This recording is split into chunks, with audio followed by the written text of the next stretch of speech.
Now, if you don't think that pop culture has an effect on you, if you don't think that there's a political message that comes in through movies and television, let's just do a little experiment. I always enjoy playing this game. I'm going to start a sentence and I'm going to ask you to finish it. If I was a political operative, one of Barack Obama's progressive allies, let's say, and I could start a political statement and you could finish the sentence, we both know that I had you, right? We both know that I had such incredible control over what you were thinking about that if I could start a sentence and you finished it, I had you. So I'm going to start a couple of sentences and you can finish them. Ready? Look, up in the sky, it's a bird. Okay, we'll go a little bit younger this time. Here's one for people about my age. Just sit right back and you'll hear a tale of a fateful trip. Started from this tropic shore aboard this tiny trip. And one finally for the younger ones out there. It seems today that all you see is violence in movies and sex on TV. So what am I getting at here? Well, what I'm getting at here is this.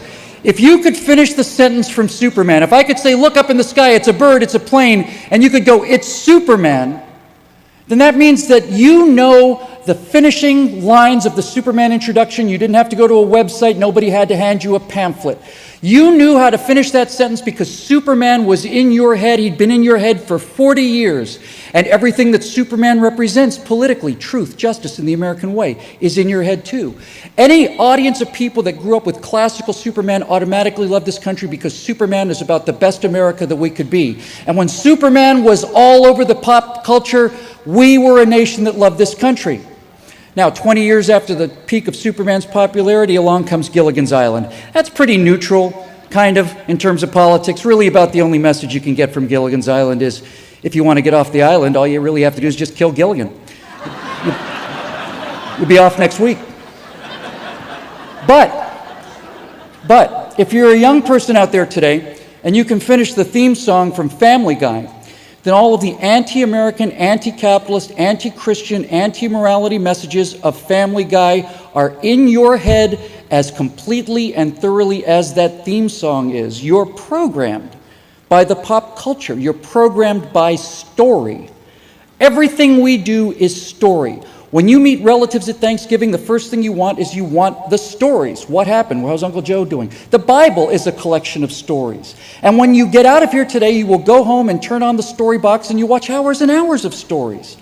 It's all about stories. And if we're the villain in all of the stories that are told, we're never going to win another election again, ever. We have to go on the offensive. We can't be the victims of the mythology anymore. So, for 40 years now, the progressives on the left have been telling the same story to the American people. They tell it in virtually every movie that's made, in every television show that's made, in every news broadcast, but mostly in the movies and television and music. They tell the same story to the American people, and by telling them that same story again and again and again in thousands of different forms, but with the same exact message, they have turned us into a nation that is at least 50% socialist and collective and gets worse every single day. So, first thing we have to do is we have to understand what that message is. What is the message? Not just that our kids are being told, but that you're being told, because it's actually even affecting you. Even you, point of the spear conservatives, are affected by this message. So, what's this message that the progressive left has been telling all this time? Excuse me one moment while I ruin my political career.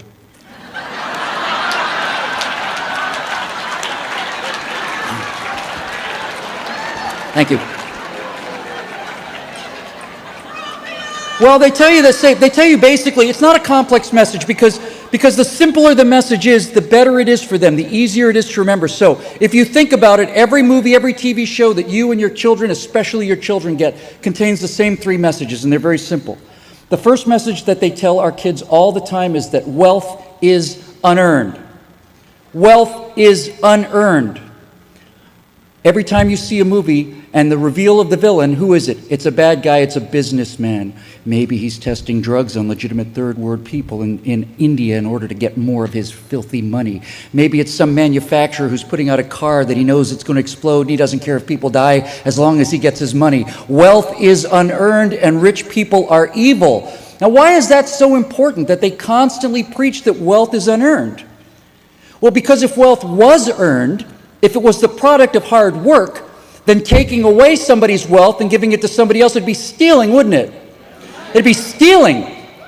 But if wealth is unearned, if rich people took more than their fair share of a limited pie, well, then taking their money and giving it to other people is not stealing, it's justice.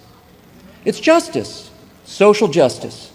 So in order for them to tell their story of socialism and collectivism, they have to tell you that wealth is unearned. They do this all the time. The second thing they'll tell our young people especially is they'll tell them that everybody's special. How many times do you think you hear that? And everybody's special. We're going to play a baseball game. We're not going to keep score because then there'd be winners and losers. Everybody's special. Everybody gets a gold star. What does that get them?